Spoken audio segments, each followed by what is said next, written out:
गोपिका जीवनस्मरणं गोविन्द गोविन्द।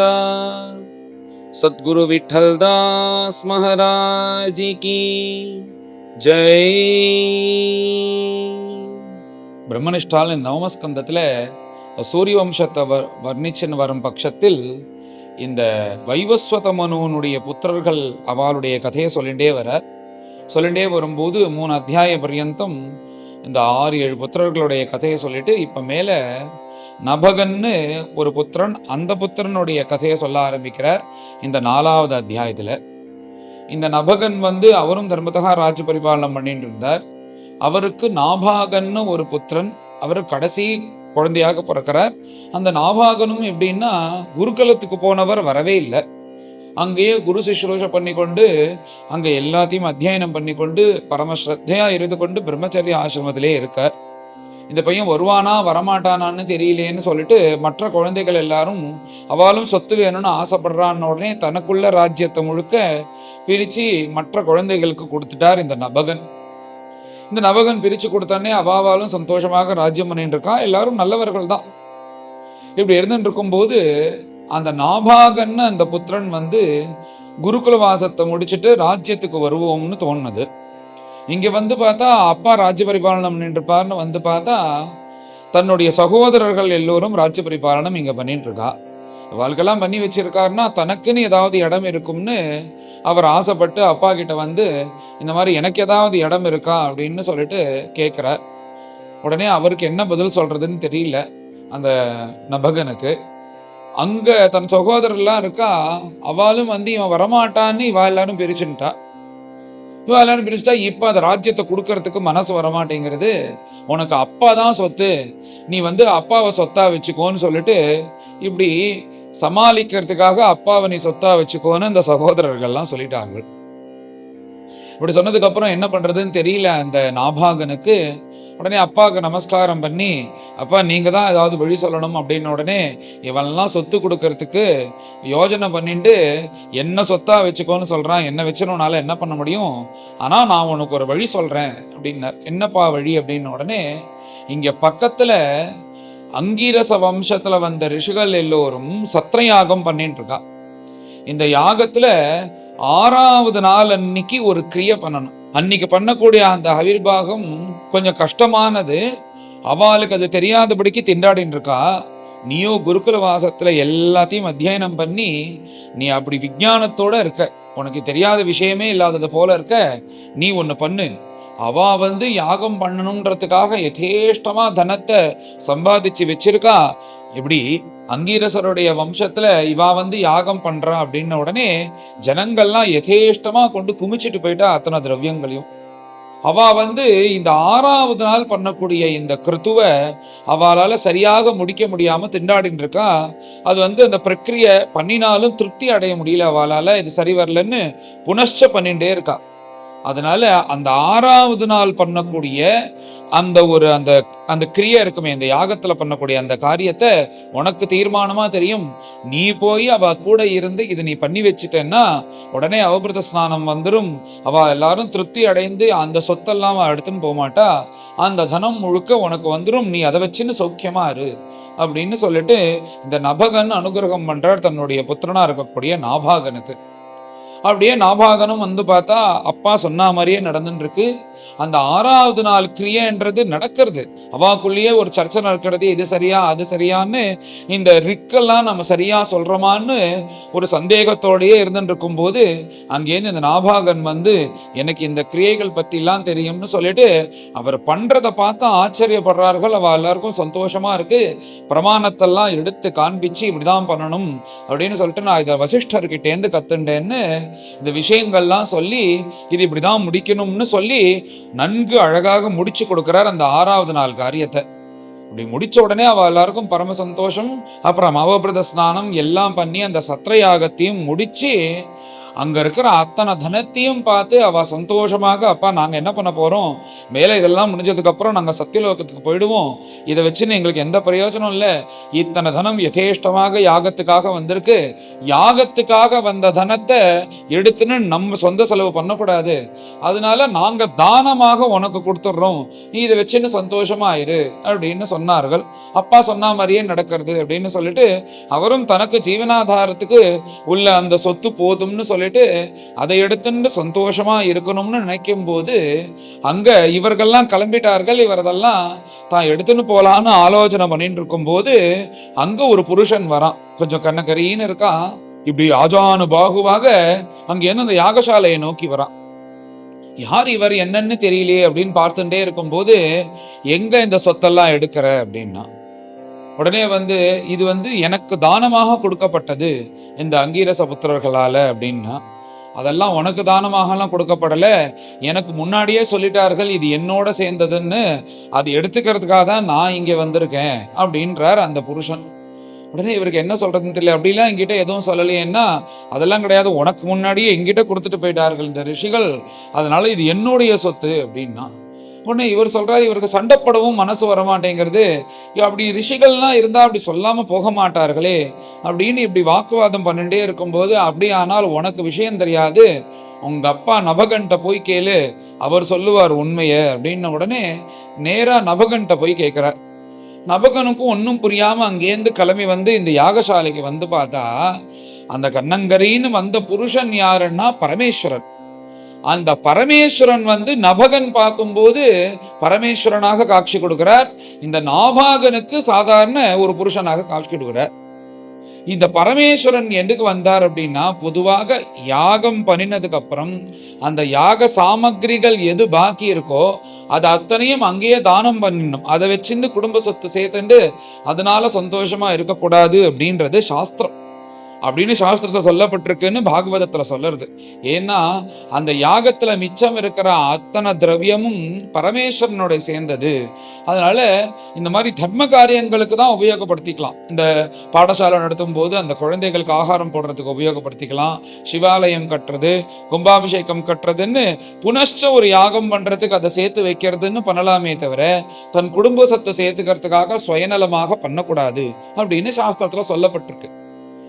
இப்போ இந்த தக்ஷன் ஒரு யாகம் பண்ணாரோனோ, அந்த தக்ஷன் ஒரு யாகம் பண்ணி சிவனிந்த பண்ணி இப்படிலாம் நடந்ததுக்கு அப்புறம் அதுக்கப்புறம் தான் இந்த ரூலே வந்துதான். அதனால அந்த யாகம் தாறுமாறாகி பரமேஸ்வரன் திரும்ப பண்ணி வச்சதுனால யாகம் முடிஞ்சதுக்கு அப்புறம் இருக்கிற அத்தனை திரவியமும் பரமேஸ்வரனுக்கு சொந்தம் அப்படின்னு தக்ஷன் சொல்லிட்டார். அதனால பரமேஸ்வரனுக்கு சொந்தம் அப்படின்னு சொல்லப்பட்டிருக்குன்னு உடனே இப்படிலாம் நடக்கும்னு அந்த நபகனும் எதிர்பார்க்கல பரமேஸ்வரன் வருவார்னு. நீ அதை எடுத்துக்கோ, யாரு கேட்க போறா, இப்போதைக்கு பணம் இல்லாத நீ இந்த பணத்தோட சௌக்கியமா இருன்னு இந்த நபகன் சொல்லி அமைச்சிட்டார். இப்படிலாம் இந்த வாக்குவாதம் நடக்கும்போது அந்த நபகனுக்கு அந்த புருஷன் பரமேஸ்வரனாக தெரிகிறார், நாபாகனுக்கு சாதாரண புருஷனாக தெரிகிறார். இப்படி பரமேஸ்வர ரூபத்துல இருக்கிற அந்த புருஷன், என்ன நபகரே, இந்த யாகத்துல மிச்சம் இருக்கிற இத்தனை சொத்தும் யாருக்கு சொந்தம் அப்படின்னு கேட்ட உடனே உங்களுக்கு தான் சொந்தம் அப்படின்னு அவர் சொல்றார் நபகர். உடனே அந்த பரமேஸ்வர ரூபத்தில் இருக்கிற புருஷன் நாபாகனை பாத்தியா அவங்க அப்பாவே சொல்லிட்டா, அதனால இது எனக்கு தான் சொந்தம் அப்படின்ன உடனே, அப்படியா, ரொம்ப சந்தோஷம், எங்க அப்பா சொன்னான்றதுனால தான் நான் இங்க வந்தேன், இது உங்களுடைய சொத்தா இருக்கும் பட்சத்தில் எனக்கு இது வேண்டாம், நீங்களே வச்சுக்கோங்க அப்படின்னு சொல்லிட்டு பரம சந்தோஷத்துடன் அந்த பொருளை, இப்ப அப்பா சொல்லிட்டாலோனோ, அப்பா சொல்லிதான் இங்க வந்தோம், இப்ப அப்பாவே தன்னோடது இல்லைன்னு சொன்ன உடனே மனஸ்பூர்த்தியாக அந்த கண்ணங்கரின்னு இருக்கிற புருஷனுக்கு இந்த நாபாகன் கொடுக்கிறாராம். அப்படி கொடுக்கிறாராம் மனஸ்பூர்த்தியாக. பார்த்தா அதை வாங்கிட்டு பரமேஸ்வரன் தன்னுடைய நிஜஸ்வரூபத்தை காண்பிக்கிறாராம். நான் நீ உன்னுடைய மனசு எப்படி இருக்குன்னு பரீட்சை பண்றதுக்காக வந்தேன், நாபாகரே, நீர் என்னையே ஜெயிச்சிட்டீர், இப்படி ஒரு தானம் பண்ணீரே, ரொம்ப சந்தோஷம், இப்படி வஞ்சனையாக உங்ககிட்டேருந்து எடுத்துக்கணும்னு நான் வந்தபோது கூட நான் இப்படி எடுத்துக்கிறேன்னு தெரிஞ்சுட்டு கூட மனஸ்பூர்த்தியாக நீ சொத்தை கொடுத்தியே, இந்த சொத்து உனக்கு பல மடங்காக, இப்ப இருக்கிறதெல்லாம் ஒண்ணுமே இல்லை, நானே கொடுக்கறதுனால இதே பல மடங்கா ஆக போறது, அதனால நீ பூமண்டலத்தை முழுக்க பரிபாலனம் பண்ண போற, சந்தோஷமா இருக்க போறேன்னு பரமேஸ்வரன் அனுக்கிரகம் அனுகிரகம் பண்ணி சொத்து மாத்திரம் போராதுப்பா, இதனால அனர்த்தங்கள் தான் பின்னாடி, ஞான வைராக்கியங்கள்லாம் வராது, ஆகையால உனக்கு கூட கூடவே ஞானத்தையும் உபதேசம் பண்றேன் அப்படின்னு சொல்லிட்டு பரமேஸ்வரன் ஞானத்தையும் அருள் செய்தாராம் அந்த நாபாகனுக்கு. அப்படி பரமேஸ்வரனுடைய பிரசாதத்தை பெற்றுக்கொண்டு பரமேஸ்வரன் பரம சந்தோஷத்தோட அந்த சொத்தை கொடுத்துட்டு கிளம்புறார். பரமேஸ்வரன் கொடுத்த அந்த சமயத்துல அங்க இருக்கிற சொத்தானது ரொம்ப கம்மி தான். ஆனா பரமேஸ்வரனுடைய அனுகிரகத்தினால அப்படி ஒரு சொத்து அவருக்கு வந்தது. அவர் பூமண்டலத்தில் முழுக்க பரிபாலனம் பண்ற அளவுக்கு சக்கரவர்த்தியா ஆயிட்டார் அந்த நாபாகன். அந்த நபகனும் பார்த்து பரம சந்தோஷப்படுறார். நல்லவர்களா இருந்து நம்ம காரியத்தை பார்த்தோம்னா அதுக்கு கண்டிப்பாக பகவான் 1க்கு 10 மடங்கா அதுக்கு அனுகிரகம் பண்ணுவார், இதுல இருந்து தெரியறது அப்படின்னு அந்த நாபாகனுடைய கதையை பிரம்மனிஷ்டால் சொல்றார். அப்பா, இந்த பரம தர்மிஷ்டனா இருக்கக்கூடிய இந்த நாபாகனுக்கு தான் பரம பாகவதோத்தமனா இருக்கக்கூடிய அம்பரீஷன் பிறந்தார். அதனாலதான் பூமண்டலத்தை முழுக்க இவர் பரிபாலனம் பண்ணினார் அப்படின்னு சொல்லிட்டு இந்த நாபாகனுடைய புள்ளதான் அம்பரீஷன் அப்படின்னு சொன்ன உடனே அம்பரீஷனை பத்தி சொல்றார்.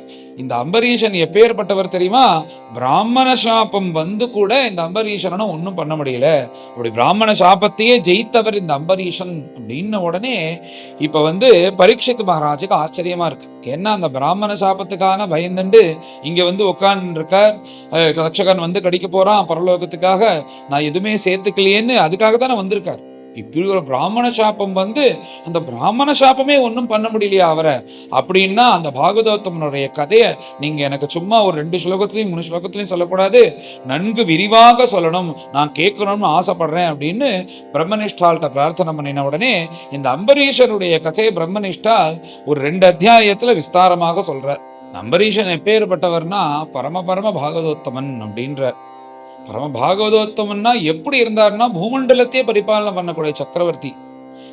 அதுக்கும் சம்பந்தம் இருக்கா? எல்லாத்தையும் தியாகம் பண்ணிட்டு பகவத் ஆராதனம் பண்ணினாதானே முழுக்க ஆராதனம் பண்ண முடியும். ஆனா அம்பரீஷருடைய விஷயத்துல அது நடந்தது. ஏன்னா அனன்யா சிந்தையந்தோமாம் ஏஜனா ஃப்ரீபாசத்தே தேஷாம் நித்யாபியுக்தானாம் யோகக்ஷேமம் வகாமியகம்னு இப்படி இருக்க பக்தர்களுடைய அவளுடைய க்ஷேமத்தை பார்த்துக்க வேண்டியது என்னுடைய கடமையா இருக்கிறதுனால, இப்படி இவர் ராஜாவா இருக்கும்போது இவர் பண்ண வேண்டிய அத்தனை காரியத்தையும் பகவான் பார்த்துட்டாராம். எப்படி இருக்கார் மொரீஷன்னா, சாதாரணமா ஒரு சின்ன பதவியில இருக்கிறவனே பணம் வந்ததுக்கு அப்புறம் தலைகீழாக நிக்கலாம். ஆனா இவர் எப்படின்னா இந்த பூமண்டலத்துல இருக்கிற அத்தனை பூமிக்கும் அதிபதி, 7 தீபத்துக்கும் அதிபதியா இருந்து கொண்டு அதை எப்படி நடிக்கிறார்னா, ஏனேதம் லோஷ்டவத்து ஸ்மிருதம், ஒரு மண்ணாங்கட்டி போல நினைக்கிறாரா. இதனால என்ன பிரயோஜனம்? 7 தீபம் இருந்ததுனால நம்ம கூட வரப்போறதா? பகவானுடைய சரணாரவிந்தம் தான் சாஸ்வதம்னு அப்படி ஒரு விவேகத்தோடையும் வைராக்கியத்தோடையும் இருந்து கொண்டு ஒரு ராஜ்ய பரிபாலனை. எப்படின்னா அந்த அம்பரீஷருடைய இந்திரியங்கள், சரீரம், மனசு எப்படி இருக்குன்னு பிரம்மனிஷ்டால் தன் வாக்குனால வர்ணிக்கிறார். அவருக்கே வாய் கொள்ளாம வர்ணிக்க முடியாம வர்ணிக்கிறார். இந்த இடத்துல இப்படி ஒரு ராஜா இருக்க முடியுமா அப்படின்னு ஆச்சரியமாக வர்ணிக்கிறார். இந்த பிரியவிரதன் கதை சொல்லும் போது சகலகாரக கிரியாகலாபகான்னு அவருடைய இந்திரியங்களுக்கு மற்ற விஷயங்களே தெரியாது அப்படின்னு அப்படி தன்னை டியூன் பண்ணிட்டாராம். இந்த கண்ணுக்கு பகவானை பார்க்கறத தவிர வேற எதுவுமே தெரியாது, காதுக்கு பகவத் குணம் கேட்கறத தவிர வேற எதுவுமே தெரியாது. அப்படின்ற மாதிரி அபியாசம் பண்ணி பண்ணி பண்ணி பண்ணி பண்ணி லௌகீகமான விஷயம் எதுவுமே தன்கிட்ட வராம பார்த்துட்டார் பிரியவர்த்தன். அதே மாதிரியே இந்த அம்பரீஷனும் கூட இப்படி இருந்தார்னு ஒவ்வொரு ஸ்லோகமா வர்ணிச்சுக்கிறார்.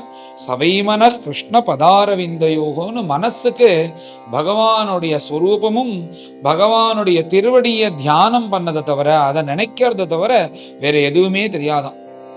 அப்புறம் அந்த காதுகளுக்கு பகவானுடைய குணங்கள், பகவான் நாமத்தை கேட்கறத தவிர எதுவுமே தெரியாது. அந்த கண்களுக்கு பகவானையும் பாகவதாலையும் பார்த்து சந்தோஷப்படுறத தவிர வேற எதுவுமே தெரியாது. அதுக்காக எங்கேயுமே பார்க்க மாட்டார்னா அர்த்தம் கிடையாது. அந்த பார்த்தாலும் அவர் ஆசையா பார்க்கறது, சந்தோஷமா விவகாரம் வச்சுக்கிறது முழுக்க இந்த இடத்துலதான். ஏதோ போகணுமே வரணுமேன்னு வாழணுமேன்னு இருந்துட்டு இருக்கா. ஆனா தான் உண்மையா தான் சந்தோஷப்படுற இடம் எதுன்னா பகவானை பார்க்கும்போது, பாகவதால பார்க்கும்போது. இந்த நாக்குக்கு ஆகாரம் சாப்பிட்டார், ஆகாரம் சாப்பிடாம எப்படி இருக்க முடியும்?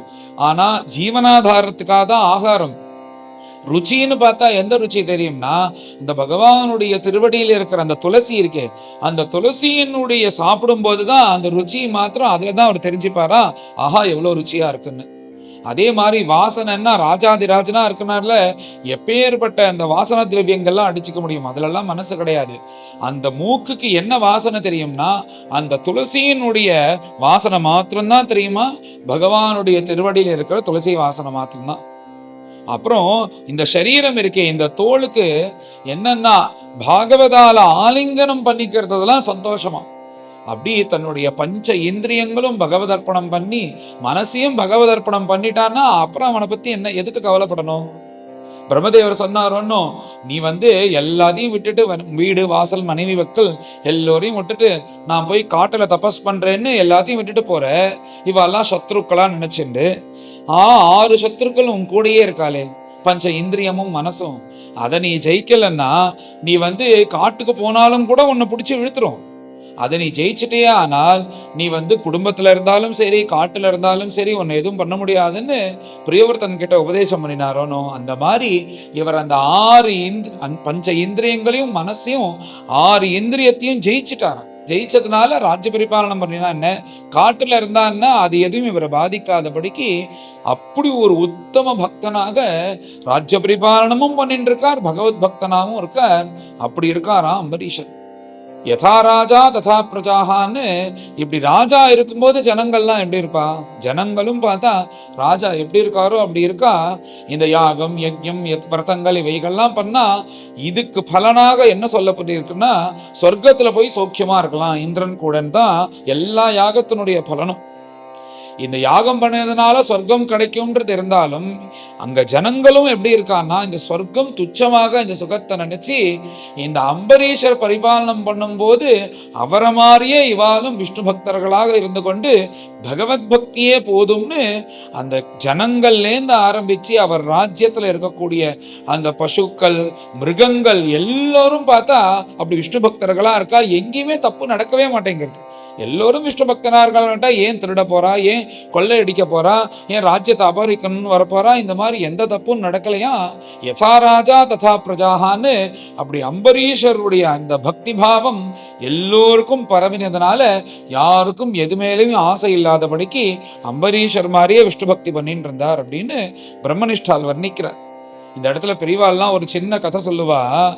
இந்த அம்பரீஷனுடைய ராஜ்ய பரிபாலனத்தை பார்த்து இந்திரனே அசூயப்படுறானா, என்னடா அமராவதி கெட்ட கேடு, என்ன சொர்க்கம் வேண்டி இருக்கு, இப்படி ஒரு ராஜ்ய பரிபாலனம் பண்ண முடியுமா, அயோத்தியில இருந்து பண்ணிட்டு இருக்காரே இவரு, யாரை பார்த்தாலும் நல்லவர்களா இருக்காளே, நாம பார்த்தா அசுரர்களோட சண்டை போட்டுன்னு எவன் எப்ப எது பண்ணுவான்னு தெரியல, இப்படி ஒரு சொர்க்கம் இருக்கு, சொர்க்கத்தை விட இந்த அயோத்தி பெருசா இருக்கே அப்படின்னு சொல்லிட்டு தன் சொர்க்கத்துக்கு அம்பரீஷர் அழைச்சுன்னு போய் கொஞ்ச நேரம் அவர் உட்காந்து வைக்கணும்னு இந்திரனுக்கு ஆசையாம்.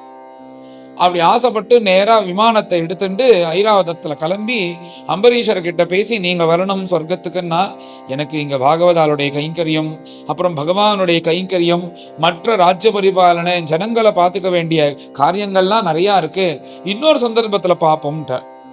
அங்க இருக்கிற மந்திரிமார்கள்லாம் இருக்கா, அந்த மந்திரிமார்கள்ட்ட எல்லாம் போய் கேட்கிறானா இந்திரன், நீங்களாவது வரணும் அப்படின்னு. இல்லை, இவர் போடுற கட்டளை எல்லாம் நாங்க சரியாக தீர்த்து வைக்கணும், அதுதான் எங்களுடைய கடமை, எங்களுக்கு சொர்க்கத்துக்கு வரணும்ன்றலாம் ஆசை இல்லை, இதைதான் எங்களுக்கு வைகுண்டமாக இருக்கு, அதனால சொர்க்கத்துக்கு வரணும்ன்ற ஆசை இல்லைன்ட்டா. உடனே அங்க யாகம் பண்ண பிராமணா எல்லாம் இருக்கா, அவளை கூப்பிடுறாராம் இந்திரன், நீங்களாம் யாகம் பண்றது சொர்க்கத்துக்காக தானே, நான் சொர்க்கத்துக்கு அழிச்சுன்னு போறேன் வாங்கோ அப்படின்னு. என்ன யாரையாவது அழிச்சுன்னு போகணும்னு நினைக்கிறான் இந்திரன், யாருமே போலன்னா அவனுக்கு ஈகோ இஷ்யூவா இருக்கு. அப்படி பிராமணா எல்லாம் கேட்ட உடனே, துச்சமான சொர்க்கம் எனக்கு எதுக்கு, இப்ப ஏற்பட்ட அம்பரீஷன் ராஜ்ய பரிபாலனம் பண்ணும்போது எங்களை நல்லபடியா பாத்துக்கிறார், சொர்க்கத்தை விட நாங்க சௌக்கியமா இருக்கோம், இந்த மாதிரி ஒரு சத்சங்கம் கிடைக்காது, அதனால சொர்க்கம் எங்களுக்கு வேண்டாம். பிராமணாலும் வேண்டான்ட்டா, அந்த மந்திரிமார்களும் வேண்டான்ட்டா, அம்பரீஷனும் வேண்டான்ட்டோடனே அங்க வேலை செய்யற ஆட்கள்கிட்ட எல்லாம் போய் கேட்கிறானா இந்திரன், நீங்களாவது வாங்க சொர்க்கத்துக்கு போய் பார்த்துட்டு வரலாம் அப்படின்னு. அங்க இருக்கிற அந்த ஜனங்களும் இவாளுக்கு சேவை செய்யறதை விட எங்களுக்கு என்ன பாக்கியம் இருக்குன்னு எல்லோரும் விஷ்ணு பக்தர்களா இருக்கா, இதை விட சொர்க்கத்துல எங்களுக்கு என்ன சௌக்கியம் இருக்கு, வேண்டாம் அப்படின்ட்டு. யாருமே வரல அப்படின்ன உடனே அந்த ரோட்டுல ஒரு நாய் சுத்தின்னு இருக்கான். பரவாயில்ல, நாயா இருந்தாலும் பரவாயில்ல அப்படின்னு அந்த நாய்கிட்ட போய் இந்திரன் கேட்கிறாரா, நீயாவது சொர்க்கத்துக்கு வா, வெறும் விமானத்தோட போனா அந்த தேவர்கள்லாம் என்னை பார்த்து சிரிப்பா, நீயாவது வா, இந்த அம்பரீஷருடைய ராஜ்யத்துல இந்த நாய் இருந்தது, நான் அழிச்சுன்னு வந்தேன்னு சொல்லிட்டு போய் சொல்லி பெருமைப்பட்டுக்கிறேன் அப்படின்னு சொல்லிட்டு நீயாவது வரியான்னு அந்த நாய்கிட்ட கேட்டா, இங்க இருந்தேன்னா அந்த பாகவதாளுடைய உச்சிஷ்டத்தை சாப்பிட்டுண்டு இங்க சுத்தின்ண்டே இருப்பேன், உன் தரித்திர சொர்க்கத்துல என்ன இருக்கு, நான் வரலன்னு நாய் கூட வரமாட்டேன்னு சொன்னது அப்படின்னு அம்பரீஷருடைய பரிபாலனத்துல இப்படி நடந்ததுன்னு பெரியோர்கள்லாம் ஒரு கதை சொல்லுவா. அப்படி ஒரு பரிபாலனமா அம்பரீஷனுடைய பரிபாலனம், பரம பாகவதோத்தமனாக இருந்து கொண்டு பரிபாலனம் பண்ணிட்டு இருக்கார். இப்படி இவர் இருந்துட்டு இருக்கும் போது பகவானுக்கு இந்த கவலை வந்துருது, எப்பயுமே ஒரு பேக்கப் இருக்குமோ, இருக்கணும், அப்பதான் சரி வரும். நல்லவனா இருக்க எப்பயாவது ஏதாவது ஒரு கெட்டவன் உண்டாயிட்டான்னா என்ன பண்றது?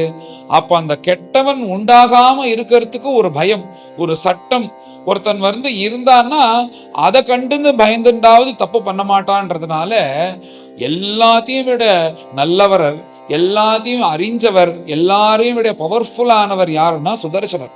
அந்த சுதர்சன சக்கரத்தை பகவான் அனுப்பிட்டாரா, நீ போய் அம்பரீஷருடைய பூஜையில இருந்து கொண்டு இந்த மாதிரி ஏதாவது தப்புகள் நடந்தாலோ, யாராவது ராஜ்யத்துல தப்பு செய்தாலோ அவளை தண்டிச்சு அவளை சரி பண்ண வேண்டிய பொறுப்பு உனக்குன்னு சொல்லிட்டு அந்த அம்பரீஷருக்கு பதிலா சுதர்சனத்தை பகவான் அம்பரீஷரை காப்பாத்துறதுக்காக அனுப்பி வைக்கிறார் சுதர்சனம்.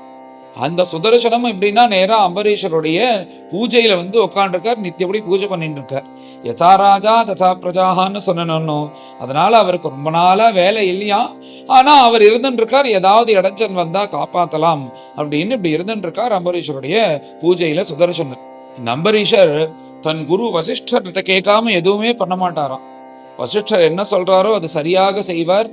கௌதமரும் அங்க இருக்கார், வசிஷ்டரும் கௌதமரும் என்ன சொல்றாலோ அதை சரியாக செய்வார்கள். மகான்கள் சொல்ற வாக்கு சரியா இருக்கும்னு தன் குருநாதர் சொல்லபடியே நடந்து கொண்டு, அவர் குருநாதர் சொல்லும் போது அப்பப்போது யாகம் பண்ணிட்டு ஒரு யாகத்தை ஒன்று ஏற்பாடு பண்ணி பண்றாராம் அந்த அம்பரீஷர். எல்லாம் சக்கரமாக நடக்கிறது.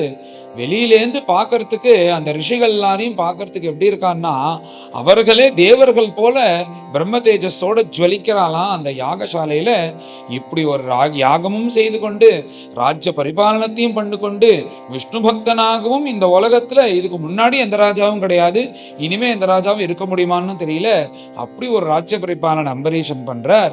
இப்பேற்பட்ட அம்பரீஷருக்கு இந்த துவாதசி விரதம் பண்ணணும் அப்படின்ற ஒரு ஆசை.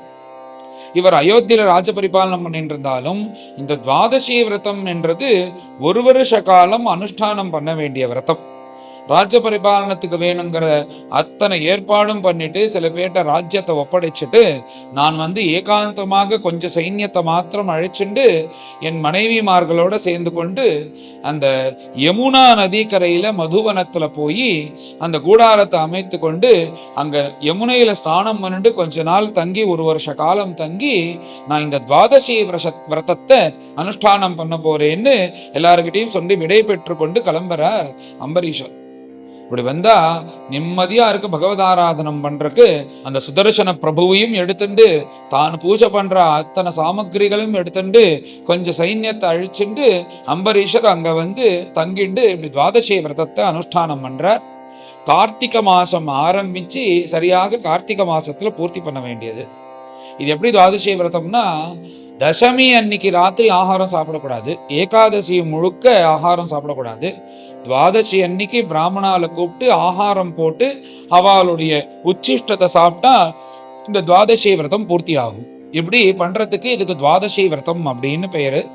இது கடைசியில முடியும் போது யதேஷ்டமாக தானங்கள், பிராமணர்களுக்கு தட்சிணைகள் இவைகள்லாம் வருஷம் முடியும் போது கொடுத்துட்டு பிராமணர்களை ஆராதனம் பண்ணிட்டு ஆகாரம் பண்ணினா இது பூர்த்தி ஆகும்னு ஒரு வருஷ காலம் இதுக்கு சங்கல்பம் பண்ணிட்டு அந்த யமுனா நதி கரையில மதுவனத்துல பண்ணிட்டு இருக்கார். நல்லபடியா நடந்துட்டு இருக்கு. நிம்மதியா பகவதாராதனம் பண்ணிட்டு இப்படி இருந்துட்டே இருக்கும்போது கடைசி ஏகாதசி வந்தது. அந்த ஏகாதசி வந்த உடனே விசேஷமான நைவேத்தியங்கள், அபிஷேகங்கள், ஆராதனைகள் இவைகள் எல்லாத்துக்கும் ஏற்பாடு பண்ணி அப்படி உற்சவம் மாதிரி நடக்கிறது அந்த கடைசி ஏகாதசி. இவரும் நித்தியோபவாசம் சுத்தோபவாசம் இருந்து கொண்டு அப்படி ஸ்ரத்தையாக பகவதாராதனம் பண்ணி அந்த சுதர்சன சக்கரத்துக்கும் பூஜை பண்ணி இப்படி ஜுவலிச்சுன்னு இருக்கார் அம்பரீஷர். அதே போல தசமி அன்னைக்கு ராத்திரி சாப்பிடாம ஏகாதசி முழுக்க உபவாசம் இருந்து அன்னைக்கு பகவானுக்கு அபிஷேகம் எல்லாம் பண்ணிட்டு துவாதசி அன்னைக்கு கார்த்தால வர பிராமணர்கள் எல்லோருக்கும் ஆகாரத்தை போட்டுட்டு அந்த துவாதசி முடியறதுக்கு முன்னாடி தான் ஆகாரம் பண்ணி இந்த விரதத்தை பூர்த்தி பண்ணிக்கலான்னு இப்படி நடந்துட்டே இருக்கார். நிறைய பிராமணர்கள் வரா, பரம சந்தோஷம். யதேஷ்டமாக தட்சிணையை கொடுத்து கொடுத்து கொடுத்து நமஸ்காரம் பண்ணி இப்படி ஸ்ரத்தையா அந்த துவாதசி விரதத்தை பூர்த்தி பண்ணலான்னு நினைக்கும் போது அங்க துர்வாசர் வர. இந்த மாதிரி நாம ஒரு விரதமோ ஒரு பாராயணமோ அல்லது ஒரு சத்சங்கமோ ஏதாவது ஒரு சத்காரியமோ நடக்கும்போது அங்க மகான்கள் இப்படி சொல்லாதபடிக்கு அவ அப்படி வந்தான்னா அந்த காரியத்தை பகவான் ஏத்துக்கிறார் அப்படின்னு அர்த்தம். அப்படிதானே அஸ்வமேத யாகம் மகாபலி பண்ணும்போது வாமனமூர்த்தி வந்தார். உடனே அஸ்வமேத யாகம் பண்ற அந்த மகாபலி சொன்னாருன்னு, நான் வந்து பரம திருப்தனா ஆயிட்டேன், நீங்க வந்ததுனால பகவானே ஏத்துண்டார்னு. அதே போல அந்த பரம தபஸ்வியா இருக்கக்கூடிய துர்வாசரை பார்த்து அம்பரீஷன் சொல்றார், இந்த விரதம் பகவான் ஏத்துண்டாரா இல்லையான்னு எனக்கு வந்து சந்தேகமே கிடையாது. ஏன்னா உங்களை மாதிரி உள்ள மகான்கள் வந்தேலே, நான் என்ன உங்களை கூப்பிட்டா நீங்க வந்து நீங்களா வந்திருக்கேன், பரம சந்தோஷம். மேல நீங்க சாப்பிட வாங்கோ, உங்களுக்கு போஜனத்தை போட்டு வச்சுட்டு நான் பாரணம் பண்ணி இந்த துவாதசி விரதத்தை பூர்த்தி பண்ணிக்கிறேன். உடனே துர்வாசனம் சொல்றார், அப்பா உனக்கு அனுகிரகம் பண்றதுக்காக தான் நான் வந்திருக்கேன், அவசியம் பண்ணுவோம். ஆனாலும் நான் இப்ப வந்திருக்கேன், மேல மாத்தியானிக ஸ்நானம் பண்ணிட்டு மாத்தியானிகம் பிரம்ம யஜ்ஞம் எல்லாம் பண்ணிட்டு வரேன் அப்படின்னு சொல்லிட்டு சிஷ்யர்களோட கிளம்பி யமுனை கரைக்கு போயிட்டார். யமுனை கரைக்கு போனார். இந்த லௌகீகத்தை தெரிஞ்சுட்டு நடந்துக்கணும் இந்த அனுஷ்டானம் பண்றவா எல்லாம். நீ ஒருத்தன் மாத்தியானிகம் பிரம்மயஜம் பண்றேன்றதுக்காக வயசானவா பசியோட இருக்கிறவா அத்தனை பேரையும் காக்க வச்சேன்னா இந்த மாத்தியானிகம் பிரம்மயஜம் நான் காப்பாத்தாது பாப்பமும் சேர்ந்துடும். அந்த சமயத்துல என்ன சௌகரியம் இருக்கோ அதுக்கு தகுந்தது போல நடந்துக்கணுமோன்னோ. இந்த துர்வாசருக்கு லௌகிக்கமே தெரியாது. அப்பதான் போய் அகமர்ஷன சூத்திரம் எல்லாம் சொல்லி கொண்டு உடம்புல முழுக்க அந்த மண்ணை தடவிண்டு அந்த யமுனையில முங்கி முங்கி ஸ்நானம் பண்ணிட்டு மெதுவா எழுது அந்த மாதிரி பாக்கி வஸ்திரங்கள்லாம் தரிச்சுட்டு விபூதி தாரணை பண்ணிட்டு இப்பதான் அச்சுதாய நமஹா அனந்தாய நமஹான்னு மாத்தியானிகம் பண்ணி பிரம்மயஜ்ஞம்லாம் பண்ண ஆரம்பிக்கிற. இங்க என்ன ஆச்சுன்னா சமயம் ஆயிண்டே இருக்கு. இன்னும் சரியாக 15-20 நிமிஷம் தான், ஒரு நாழிகை தான் இருக்கு. அதுக்குள்ள அந்த துர்வாசாதிகளுக்கு ஆகாரம் போட்டுட்டு இந்த அம்பரீஷர் ஆகாரம் பண்ணணும். சமயம் ஆயிடுதே, அப்படி ஆகாரம் பண்ணலைன்னா அந்த விரதம் பூர்த்தி ஆகாதே அப்படின்னு பயந்துட்டே அந்த அம்பரீஷர் இவர் வரலையேன்னு கவலைப்பட்டுட்டே பார்த்துட்டு இருக்க. அப்படி பார்த்துட்டே இருக்கும்போது இவர் வரலை அப்படின்ன உடனே சரி இதுக்கு வேற ஏதாவது வழி இருக்கா, நம்ம தான் இத்தனை பிராமணாளுக்கு ஆகாரம் போட்டுட்டோமே, நம்ம சாப்பிட்டுலாமா, வேற ஏதாவது வழி இருக்கா அப்படின்னு ஆலோசனை பண்ணிட்டே இருக்கும்போது அங்க வந்த மற்ற பிராமணர்கள் எல்லோர்ட்டையும் அம்பரீஷர் கேட்கிறார், இதுக்கு ஏதாவது வழி இருக்கான்னு. அவ எல்லோரும் மௌனமா இருந்துட்டா. ஏன்னா இந்த விஷயத்துல பேசினா துர்வாசர் கோபிஷ்டர். வந்தது இல்ல, தர்மசாஸ்திரத்தில் இப்படி சொல்லியிருக்கு, நீ இது வந்து இப்படி பண்ணலான்னு யாராவது சொன்னா அவர் வந்த உடனே இவர்கிட்ட பேச மாட்டார். எவன் இதை சொன்னா எனக்கு சொல்லு அப்படின்னு தான் சொல்லுவார். அவரை கூப்பிட்டு நீ என்ன அதிக்கிரமிச்சு நீ பண்றியா, கல்லா போ மண்ணா போன்னு சபிச்சுட்டாருன்னா என்ன பண்றது? இது அம்பரீஷன் ஆகட்டும் அந்த துர்வாசர் ஆகட்டும் அவ பார்த்துக்கிட்டும். அப்படி அம்பரீஷருக்கு ஏதாவது ஆச்சுன்னா பகவான் பார்த்துப்பார் அப்படின்ற ஒரு நம்பிக்கை இருக்கிறதுனால அந்த பிராமணர்கள்லாம் தான் எதுவும் பதில் சொல்லாம இருக்கா அந்த அம்பரீஷருக்கு. இவர் பார்த்தார், இது சாப்பிடாம இருந்தா சரி வராது. அந்த சாலக்கிராமம் தீர்த்தம் அபிஷேகம் பண்ண தீர்த்தம் இருக்கு, அந்த தீர்த்தத்தை சாப்பிட்டா சாப்பிட்டதாவும் ஆகும் சாப்பிடாத மாதிரியும் ஆகும். அதனால அந்த தீர்த்தத்தை சாப்பிட்டுருவோம் பரவாயில்லன்னு பாரணம் முடிச்சது போல இருக்கும். அப்புறம் துர்வாசர் வந்ததுக்கு அப்புறம் அவருக்கு ஆகாரங்கள்லாம் போட்டு நாம அப்புறம் ஆகாரம் பண்ணலான்னு அந்த சாலக்கிராம தீர்த்தத்தை பிராசனம் பண்ணிட்டார் அம்பரீஷன். இப்படி எல்லாத்தையும் முடிச்சுட்டு விபூதி தாரணையோட அப்படியே வரார் துர்வாசர். வந்த உடனே அம்பரீஷரை பார்த்து ஆகாரம் பண்ணலாமான்னு இப்படி கேட்கணும்னு வரார். தன்னுடைய திவ்ய திருஷ்டினால நடந்ததெல்லாம் தெரிஞ்சுட்டார்.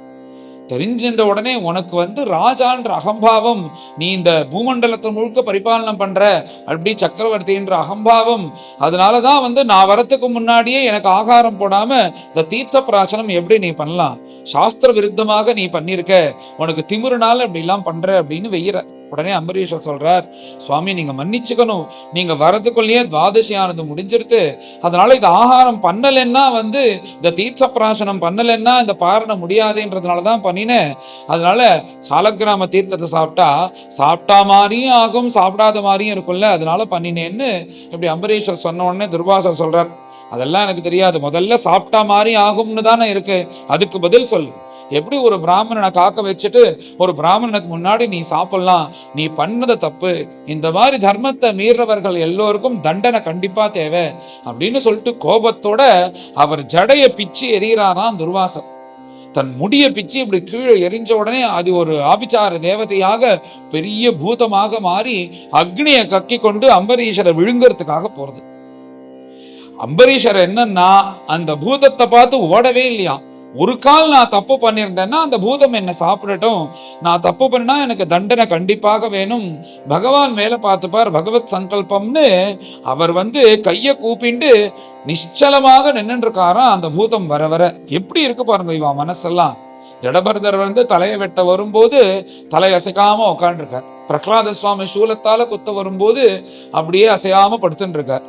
பூதம் சாப்பிட போறதுன்னு அம்பரீஷனை வரும்போது அசையாம நின்று இருக்கார். இப்படி பகவான் மேல உள்ள திருட நம்பிக்கை, திருட விசுவாசம், அதனாலதான் அவர்கள் உத்தம பக்தர்களாக இருக்கா. இப்படி இதெல்லாம் இங்க நடக்கும்போது இந்த பூதம் அம்பரீஷரை சாப்பிட்டதுன்னா பகவானுக்கு என்ன வருத்தம், பகவான் இப்படி காப்பாத்தாம போயிட்டேன்னு அவர் நன்றி கெட்டனவனா ஆயிடுவோன்றதுனால உடனே சுதர்சனத்தை கிட்ட சொல்லி, ஏ சுதர்சனா நீ போய் இந்த அம்பரீஷரை காப்பாத்தணும்னே சித்தமா இருக்கார் அவர். அந்த சுதர்சனாஸ்திரம் பூஜையிலேருந்து கிளம்பி நேரா அந்த பூதத்தை அறுத்து எரிஞ்சு துர்வாசரை துரத்த ஆரம்பிச்சிருது. துர்வாசரை துரத்துறது அந்த சுதர்சன சக்கரம் இப்படி துரத்திண்டே வருது. சுதர்சன ஆழ்வார் கோபத்துடன் துரத்துறார். இந்த அம்பரீஷன் பரமபாகவதோத்தமன் இவனையா நீ உன் ஆபிச்சார தேவதையினால இந்த பூதத்தினால சாகடிக்கிற, முடிஞ்சா இதுல இருந்து தப்பிச்சுக்கோன்னு சொல்லிட்டு அந்த சுதர்சன பகவான் துரத்துறார். அந்த துர்வாசர் துரத்துறார். வரும்போதே அக்னியை கக்கி கொண்டு தலையை செய்வது போல ஒரு சூரியன் போல துரத்தின் வரார். கிட்டக்க இருந்தாலே உடம்பு எரிஞ்சிரும் போல இருக்கு. அப்படி ஒரு பிரகாசத்தோட சுதர்சனாஸ்திரமானது அந்த துர்வாசரை துரத்துறது.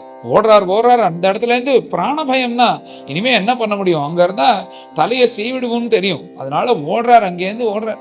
இங்கேயும் அங்கேயும் பூமண்டலம் முழுக்க சுத்துறாராம். பூமண்டலம் முழுக்க யாரும் காப்பாத்துறதுக்கு இல்லைன்னு உடனே ஹிமாலயத்துக்கு போய் அங்கங்க குகைக்குள்ள எல்லாம் பூந்துக்கிறார். எல்லா குகைக்குள்ளையும் அந்த சுதர்சன பகவான் துரத்துறார். இதெல்லாம் சரி வராதுன்னு இங்க போய் சொர்க்கலோகத்துக்கு போறார். யாரும் உள்ளேயே விடல. பாகவத அபச்சாரம் பண்ணிட்டு இங்க வராதிங்கன்னு அமிச்சுட்டா எல்லாரும். உடனே இங்க போன துர்வாசர் நேரா கிளம்பி பிரம்மலோகத்துக்கு போற. பிரம்மலோகத்துல சதுர்முக பிரம்மா உட்காந்துருக்கும் போது நேரா பிரம்மதேவர் போய், பிரம்மதேவரே என்னை காப்பாத்துங்கோ, சுதர்சனாஸ்திரம் என்ன துரத்துறது அப்படின்னார். உடனே பிரம்மதேவர் விஷயத்தெல்லாம் தெரிந்து கொண்டு, நீங்க என்ன விளையாடுறீங்களா, எங்களால காப்பாற்ற முடியுமா, இது யாருடைய அஸ்திரம், வைகுண்டவாசியா இருக்கக்கூடிய பிரபு என்னுடைய பிதாவா இருக்கக்கூடிய அவருடைய சுதர்சனாஸ்திரம், இது என்னாலலாம் காப்பாற்றவே முடியாது, இதை நீங்க போய் அந்த மகாவிஷ்ணுவா இருக்கக்கூடிய வைகுண்டவாசியா இருக்கக்கூடிய அந்த பிரபுவோடைய திருவடியில விழுங்கோ, அவர் தான் காப்பாற்ற முடியும், இதுக்கு மேல நீங்க கைலாசத்துக்கு போய் பரமேஸ்வரன் போய் கேட்டாலும் அவர் இதுதான் சொல்லுவார் அப்படின்னு நீங்க கிளம்புங்கோன்ட்ட. இங்க இந்த சுதர்சனாஸ்திரம் என்ன பண்றதுன்னா, இந்த மாதிரி பேசும்போது உள்ள ஹிம்சை பண்ணாதான் அது வெளியிலே இருக்குமா. இப்படி திரும்ப வெல்ல உடனே ஆகாயத்துல துரத்துறது இந்த சுதர்சனாஸ்திரம். பயந்துட்டே அந்த ஆகாயத்திலே இவரும் ஆகாச மூலியமா சஞ்சாரம் பண்ணக்கூடியவர் தான். அப்படியே ஆகாசத்துல சஞ்சாரம் பண்ணிட்டே போற, துரத்துட்டே வருது இந்த சுதர்சனாஸ்திரம்.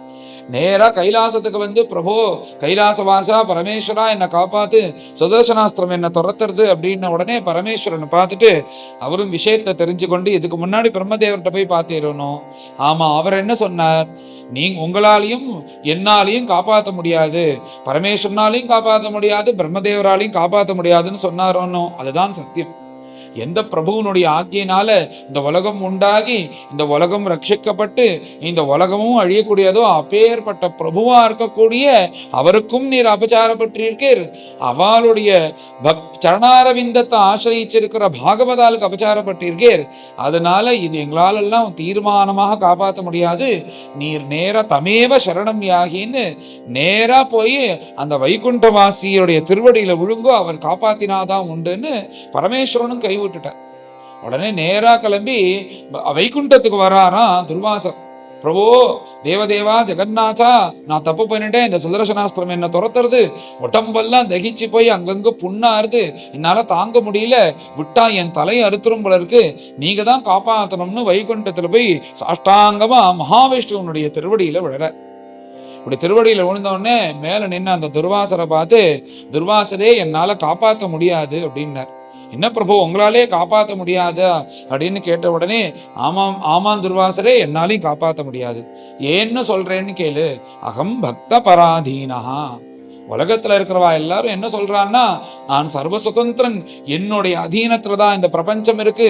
பீஷாஸ்மாத் வாதஃ பவதே பீஷோதேதி சூரியஹான்னு, சூரியன் உதிக்கிறது என்னுடைய ஆக்ஞையினால, வாயு வீசுறது என்னுடைய ஆக்ஞையினால, சமுத்திரம் எல்லை தாண்டாம இருக்கிறது என்னுடைய ஆக்ஞையினால, நட்சத்திரங்கள்லாம் இப்படி ஆகாயத்துல இருக்கிறது என்னுடைய ஆக்ஞையினாலன்னு சொல்றான்.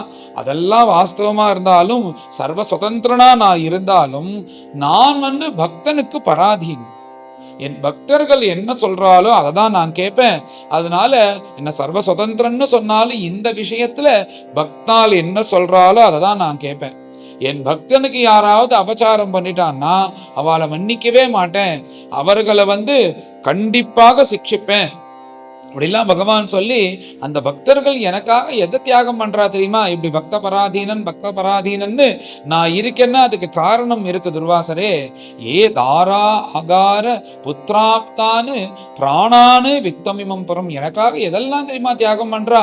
மனைவியை தியாகம் பண்ண முடியுமா? சொப்னத்துல கூட மனைவியை பத்தின ஸ்மரணை தான் எல்லாருக்கும் இருக்கு. அந்த மனைவியை தியாகம் பண்ணிடுறா, வீட்டை தியாகம் பண்ணிடுறா, தன் புத்திரர்களை தியாகம் பண்ணிடுறா, அப்புறம் தன்னை சொத்தை தியாகம் பண்ணிடுறா, தன்னை சர்வஸ்வமும் பிராணன் உட்பட அத்தனையும் தியாகம் பண்றதுக்கு சித்தமாக இருக்கா இந்த பக்தர்கள்லாம். எனக்காக இந்த உலகத்துல எதெல்லாம் விட முடியாதோ அத்தனையும் எனக்காக தியாகம் பண்றார்களே இந்த பக்தர்கள். அப்பேற்பட்ட பக்தர்களை கைவிட்டேன்னா என்னை விட ஒரு நன்றி கட்டவன் இந்த உலகத்துல உண்டா?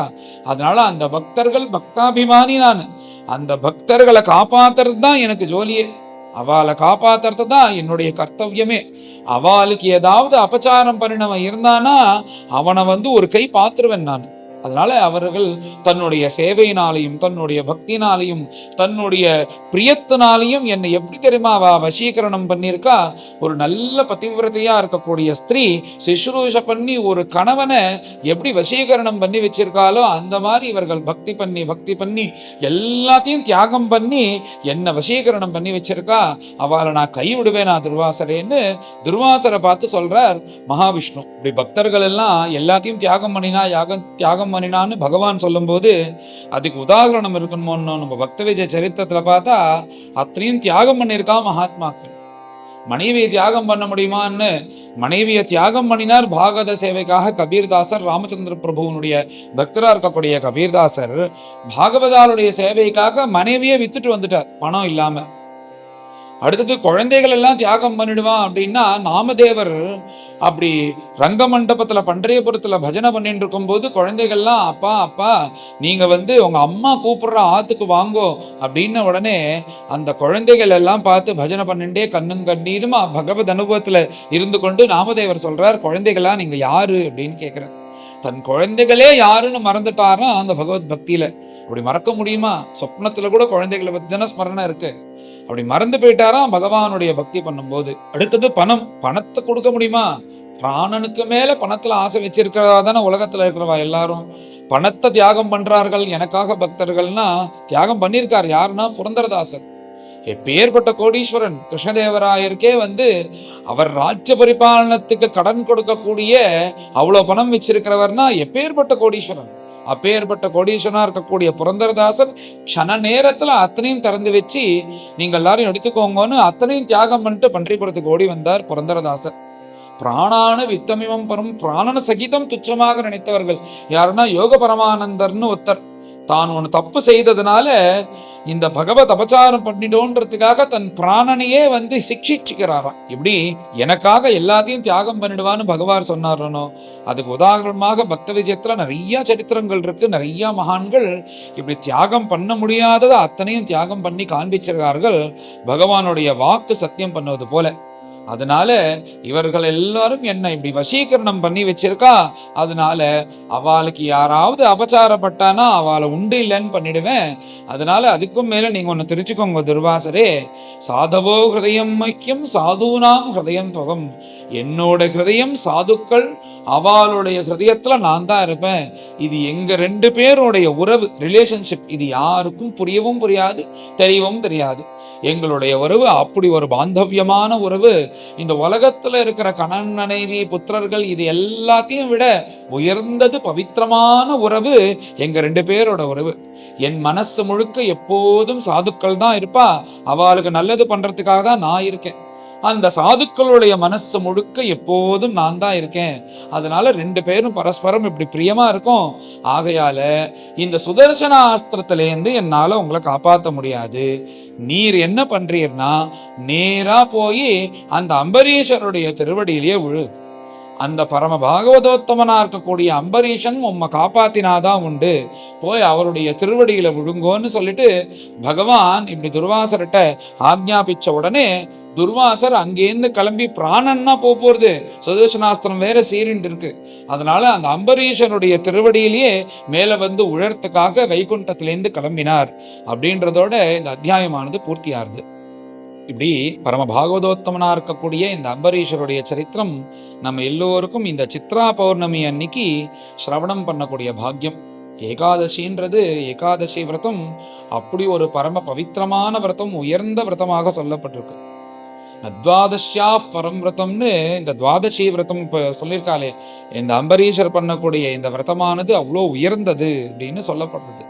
அதனால முடிந்தவர்கள் இனிமே கொண்டாவது ஏகாதசி விரதத்தை அனுஷ்டானம் பண்ணபடி எல்லோட்டையும் நான் கேட்டுக்கொள்கிறேன்.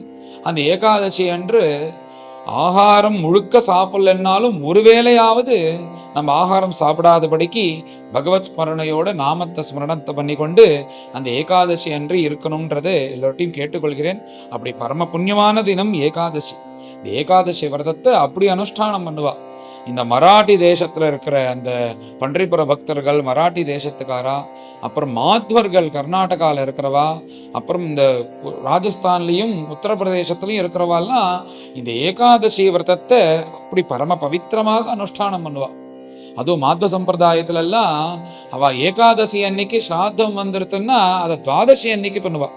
ஏன்னா அந்த ஸ்ராத்தத்தை விட அவளுக்கு ஏகாதசி விரதம் அப்படி அவளுக்கு ரொம்ப முக்கியமா இருக்கிறதுனால அப்படி ஒரு திருடனிஷ்ட மகாவிஷ்ணுகிட்டையும் இந்த விரதத்திலையும், அதனால உயர்ந்த விரதமாக சொல்லப்பட்டிருக்கு இங்க ஏகாதசி விரதம். கூடியவரை எல்லோரும் இந்த ஏகாதசி விரதத்தை அனுஷ்டானம் பண்ணுவதற்காக எல்லோரையும் கேட்டுக்கொள்கிறேன்.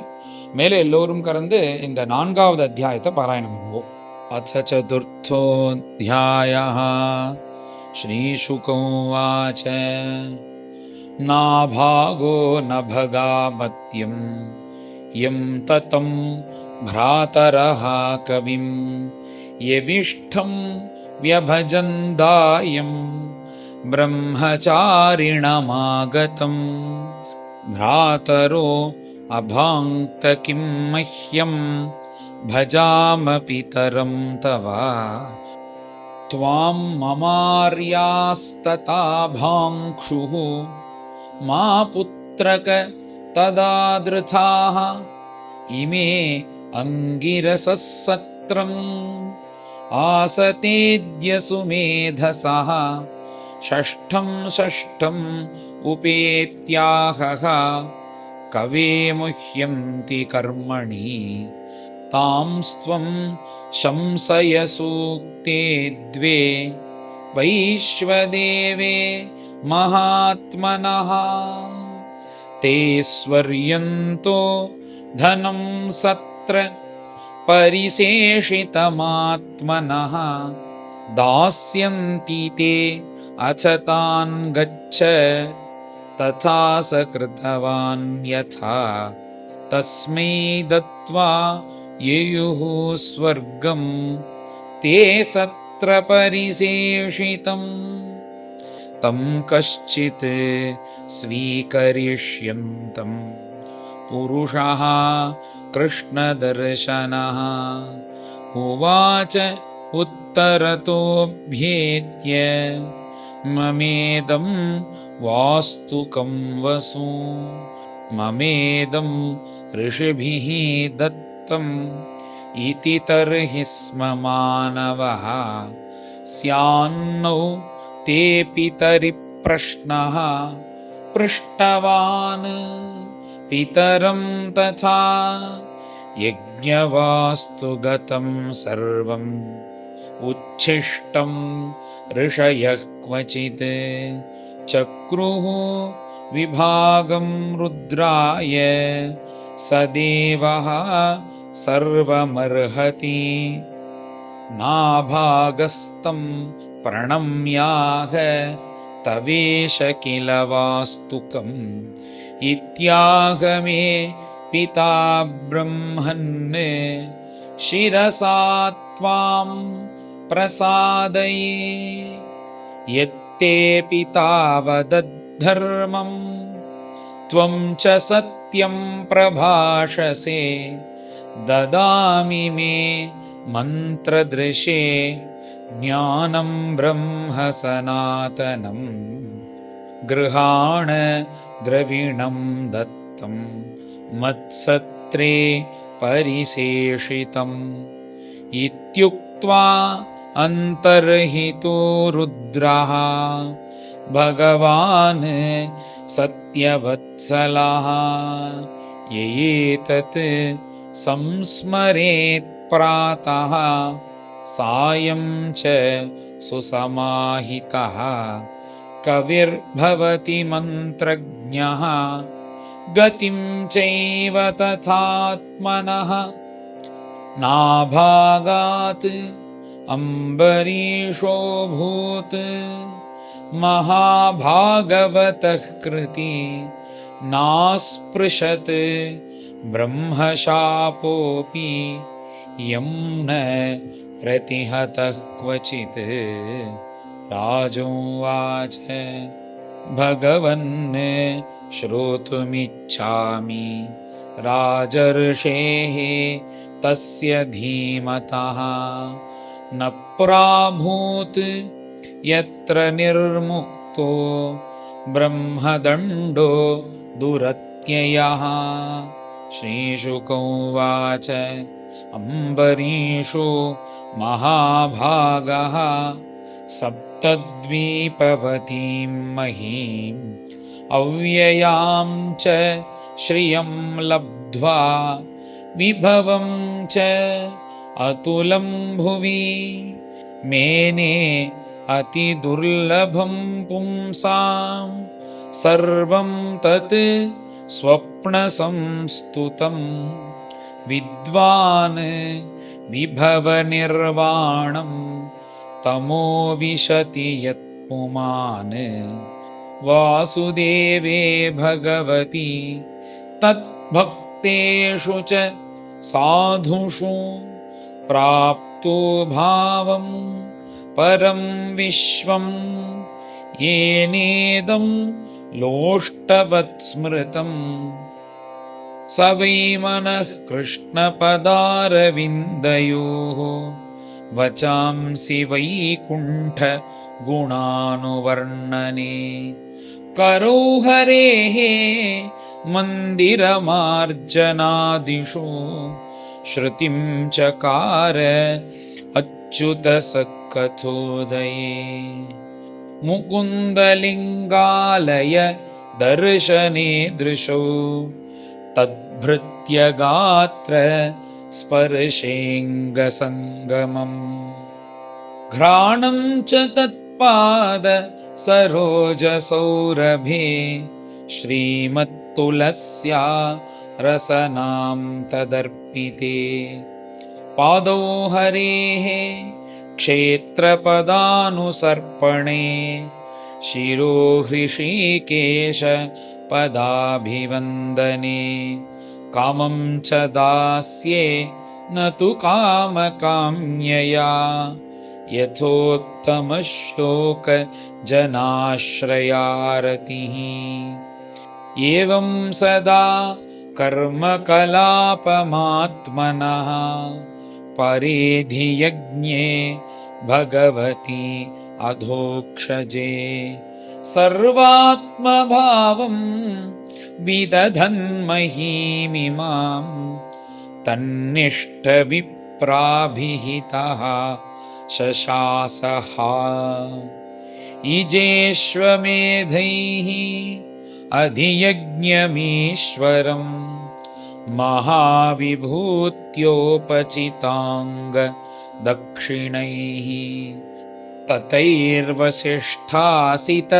गौतमादिभिः धन्वन्यभिः श्रोतमसो सरस्वतीं यस्य क्रतुषु गीर्वाणैः सदस्या ऋत्विजोजनाः तुल्यरूपाश्च अनिमिषाः व्यदृश्यन्त सुवाससः स्वर्गो न प्रार्थितो यस्य मनुजैः अमरप्रियः शृण्वद्भिः उपगायद्भिः उत्तमश्लोकचेष्टितम् समर्थयन्ति तान् कामाः स्वाराज्य परिभाविताः दुर्लभानापि सिद्धानां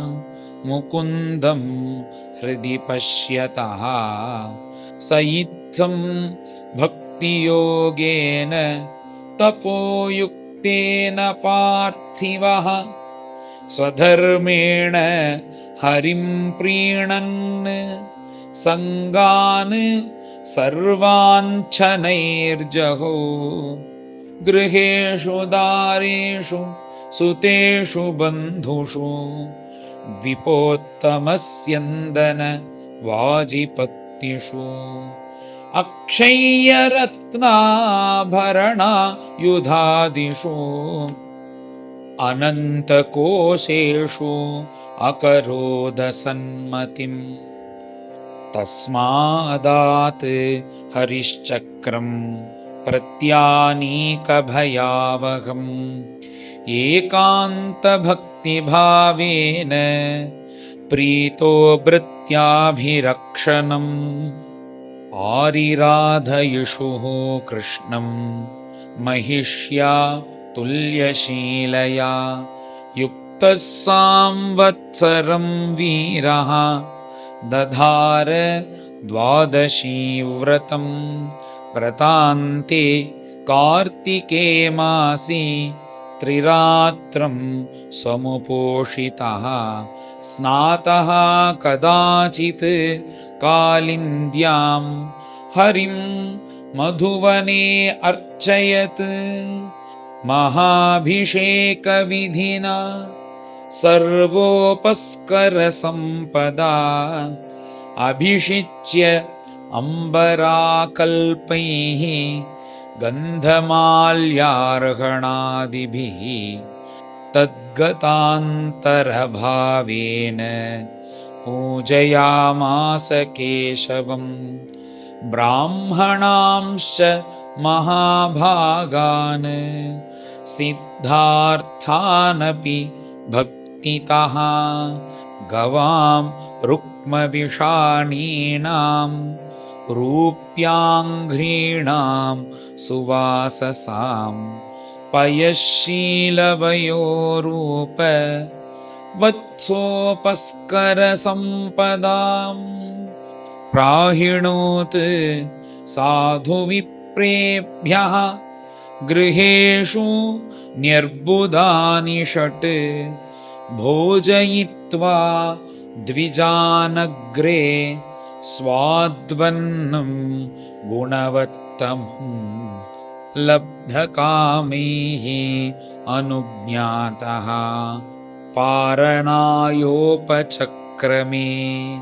तस्य तर्हि अतिथिः साक्षात् दुर्वासा भगवान् अभूत् तमानर्च अतिथिं भूपः प्रत्युत्थान आसनार्हणैः ययाचे अभ्यवहाराय पादमूलमुपागतः प्रतिनन्द्य स तद्याञ्छां कर्तुमावश्यकं गतः निममज्ज बृहद्ध्यायन् कालिन्दी सलिले शुभे मुहूर्तार्धावशिष्टायां द्वादश्यां पारणं प्रति चिन्तयामास धर्मज्ञो द्विजैः तद्धर्मसङ्कटे ब्राह्मणातिक्रमे दोषा द्वादश्यां यदपारणे यत्कृत्वा साधु मे भूयात् अधर्मो वा न मां स्पृशेत् अम्भसा केवलेनाथ करिष्ये व्रतपारणं प्राहुः अभक्षणं विप्राः ह्यशितं नाशितं च यत् इत्यपःप्राश्य राजर्षिः चिन्तयन् मनसाच्युतं प्रत्यचष्ट कुरु श्रेष्ठा द्विजागमनमेव सः दुर्वासा यमुनाकूलात् कृतावश्यक आगतः राज्ञा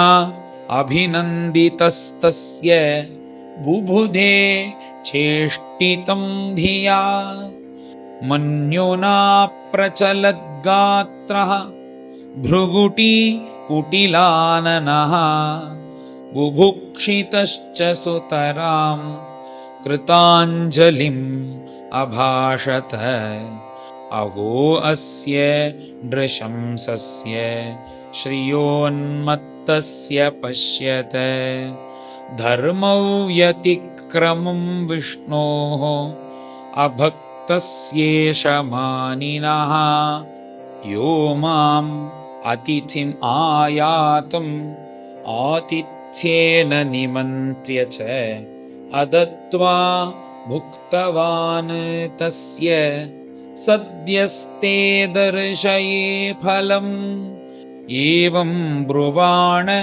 उत्कृत्य जटां रोषविदीपितः तया स निर्ममे तस्मै कृत्यां कालानलोपमां ताम् आपतन्तीं ज्वलतीम् असि हस्तां पदाभुवम् वेपयन्तीं समुद्वीक्ष्य न चचालपदान्नृपः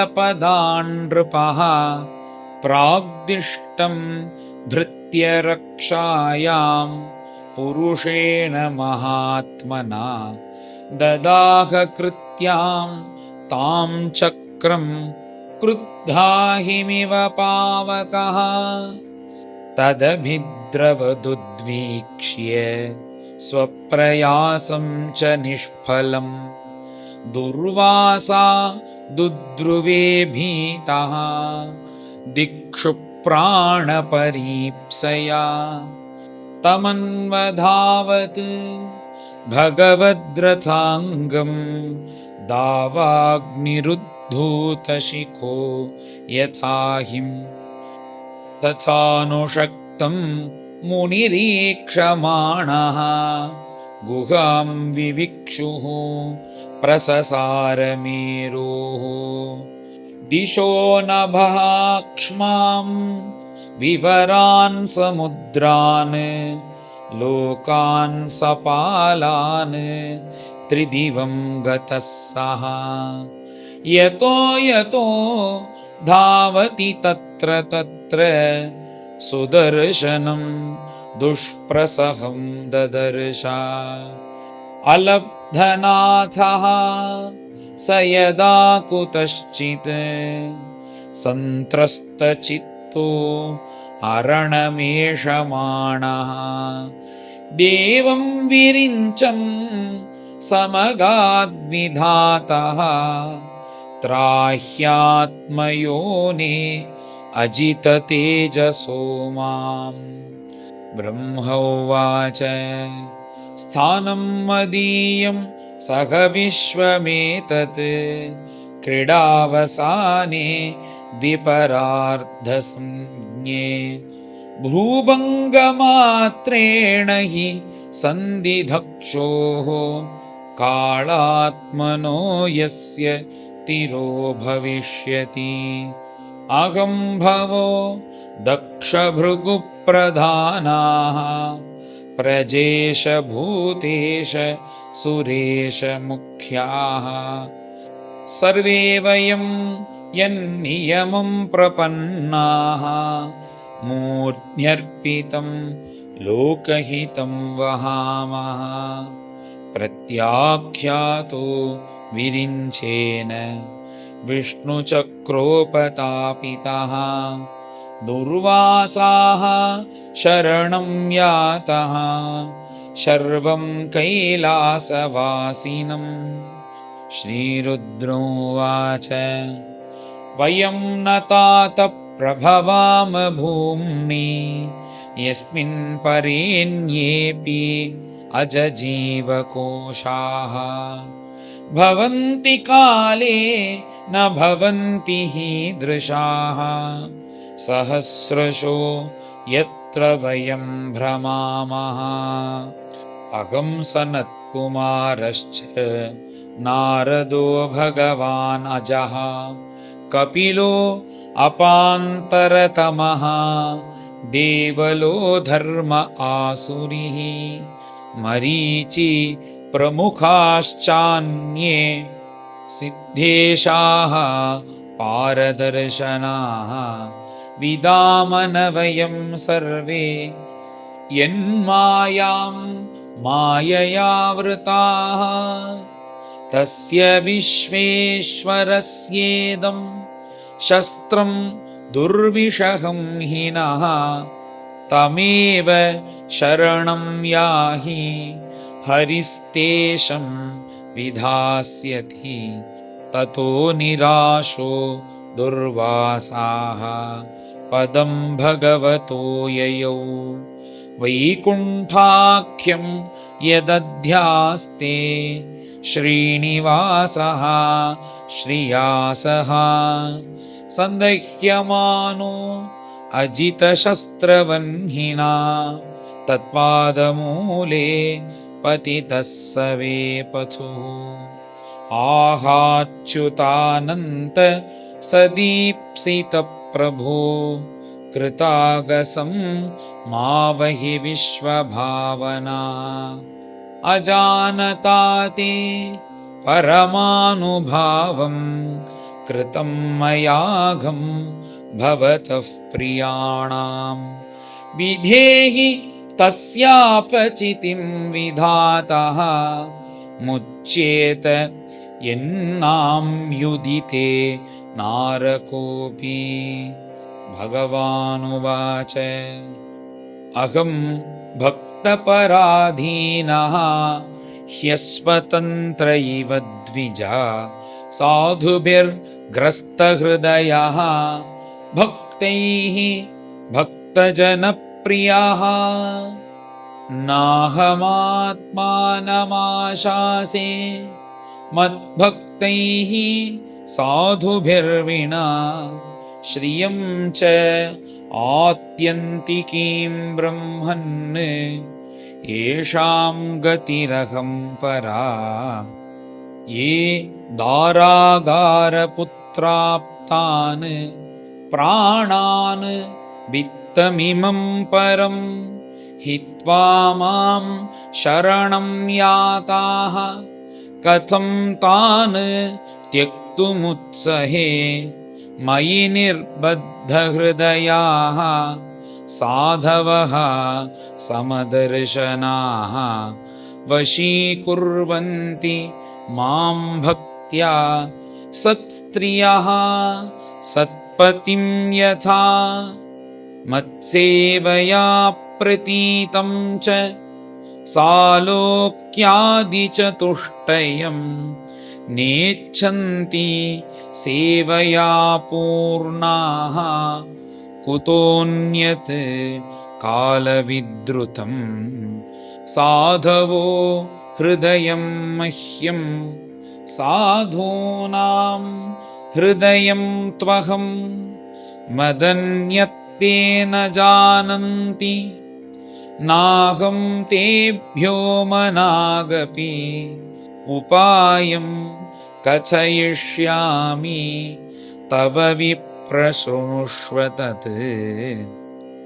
अयं हि आत्माभिचारस्ते यतस्तं यातु मयि भवान् साधुषु प्रहितं तेजः प्रहर्तुः कुरुते अशिवम् तपो विद्या च विप्राणां निःश्रेयसकरे उभे ते एव दुर्विनीतस्य कल्पेते कर्तुरन्यथा ब्रह्मन् तद्गच्छ भद्रं ते नाभागतनयं नृपं क्षमापया महाभागं ततः शान्तिः भविष्यति। श्रीहरये नमः। श्रीहरये नमः। इति श्रीमद्भागवते महापुराणे पारमहंस्यां संहितायां नवमस्कन्धे अम्बरीषचरिते चतुर्थोऽध्यायः। गोपिका जीवनस्मरणं गोविन्द गोविन्द। सद्गुरु विठ्ठलदास महाराज की जय।